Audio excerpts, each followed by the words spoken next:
Welcome to Midday. Your news at noon starts now.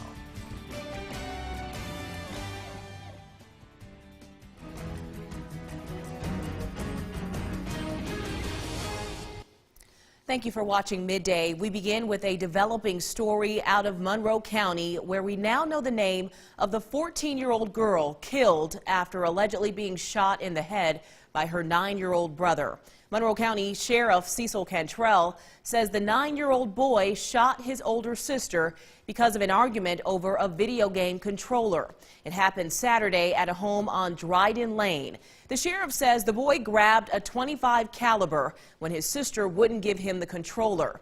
He says the boy shot Dejanay White in the back of the head. The Tupelo Middle School student was taken to LeBonner's Children's Hospital in Memphis, where she died Sunday evening. Sheriff's deputies are working with the district attorney's office in the investigation. Our Jory Talley is in Monroe County today, and we'll have the very latest tonight on WCBI News at 5 and 6. Switching gears now, people all across the southeast face a threat of severe storms today, including damaging hail, high winds, and even tornadoes. For the latest on what the threat looks like in our area, here's our meteorologist, Alex Puckett. Alex, good afternoon. Good afternoon, Renee. Good afternoon to all of you out there. We're going to start off the view of temperatures, but this does tell part of the severe weather story. Most of us seeing in the 60s and 70s, a few 50s across the far northern part of our area. We've got a warm front lifting north across northeast Mississippi and unstable air moving in back behind it. Right along that warm front, we've seen some showers and thunderstorms develop. We had a severe thunderstorm earlier. That warning has since been allowed to expire, but we've got thunderstorm activity extending from Tupelo to New Albany, Ripley, and then further off to the north and east with some more intense thunderstorms now pushing east of Boonville and Corinth. Most of the area dry, but we do have some thunderstorms further off to the north. That's a view from Vernon Alpha Insurance Skycam over Durham's Pharmacy. We've got some sunshine peeking through. Now, as we go through the rest of the day, we're going to see some thunderstorms develop as we head into the afternoon hours, and some of those could be strong severe. I'm going to time those storms out and let you know what you can expect as we go through the rest of the day coming up in just a few more minutes. Renee? All right, Alex, thanks a lot. And a heads up for the Tupelo Public School District. TPSD is canceling all after-school activities today. Schools will also close at 12:30. We just got word moments ago that Tupelo Preparatory, or Tupelo Christian Preparatory School, that is, will also be dismissing earlier. I believe the high school students will dismiss at 1:30. The younger students will dismiss at 1:15. Pickens County schools also closed just a couple of minutes ago at noon. Also up north, Boonville schools will be dismissing at 1. For the latest updates on our forecast and other school closings, you can always visit our website, wcbi.com. Up next, police have told residents of an Austin, Texas neighborhood to stay inside their homes this morning while they investigate the fourth mysterious explosion this month. We head to the Longhorn State. Up next.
You're watching Midday with Renee Skinner.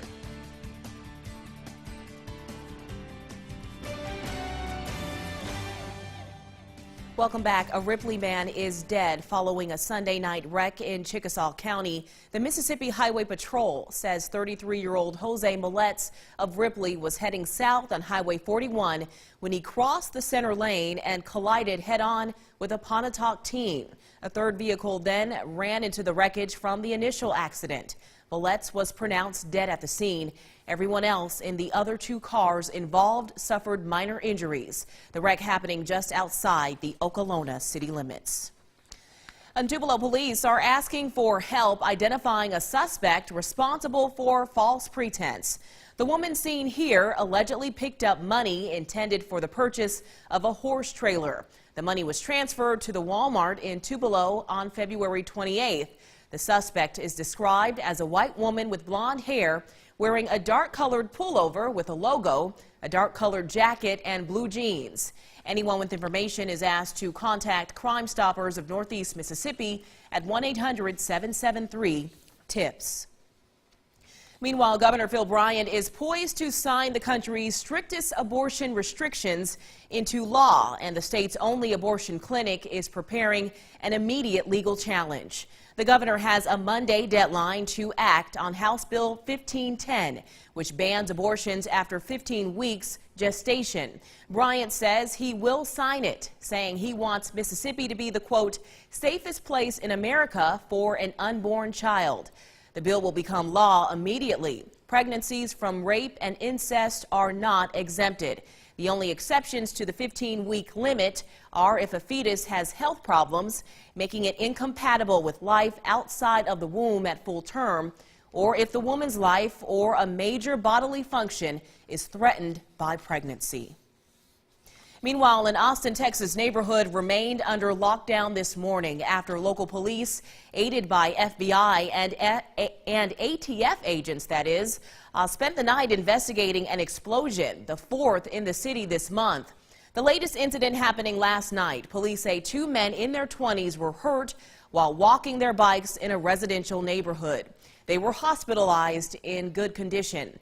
This explosion happened in southwest Austin, far from the three package bomb attacks in the eastern part of the city that killed two people and injured two others earlier this month. The previous attacks targeted black or Hispanic victims. Police say Sunday night's victims were white, but investigators still see a connection. We believe that a tripwire may have been in effect on this device. Based on the preliminary review that we have done at this time, we have seen similarities in the device that exploded here last night and the other three devices that have exploded in Austin starting on March 2nd. Police are asking residents if they see anything suspicious, not to touch it, but to call 911. Hours before Sunday night's explosion, the reward for information in the three previous blasts grew to $115,000. Mere seconds came between those who died and those who survived when a pedestrian bridge crumbled and fell atop motorists driving along a busy Miami highway late last week. 6 people died in the rubble of the collapsed bridge, and those who survived Thursday's ordeal gave harrowing accounts of what happened. The drivers were out on the most ordinary of errands. A teenager was driving her friend to the doctor's office. A father of 3 was heading home from work. A woman on her way to a nail salon was stopped at a red light. The bridge plummeted onto the highway below, killing some and narrowly missing others. As investigators try to determine what caused the bridge to fall, survivors and grieving families of the dead are left to cope with their sudden and inexplicable loss. Meanwhile, President Trump sparked new fears he may be trying to squash the investigation into possible collusion with the Trump campaign after he attacked special counsel Robert Mueller by name over the weekend. Mola-Langi has more details from the White House. A total witch hunt with massive conflicts of interest. That's the latest tweet from President Trump, who spent the weekend attacking special counsel Robert Mueller and his investigation into Russian interference in the 2016 election.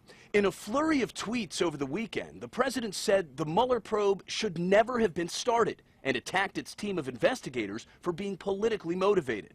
Why does the Mueller team have 13 hardened Democrats, he wrote, some big crooked Hillary supporters and 0 Republicans? 13 of the 17 members of Mueller's team are registered Democrats, but Mueller himself is a longtime Republican. A Trump-nominated Rod Rosenstein is who picked Bob Mueller. So give him the time, the resources, the independence to do his job. And when you are innocent, if the allegation is collusion with the Russians and there is no evidence of that, and you're innocent of that, act like it. Only Deputy Attorney General Rod Rosenstein can fire Bob Mueller, but lawmakers are warning the president not to interfere and pressure Rosenstein to end the investigation.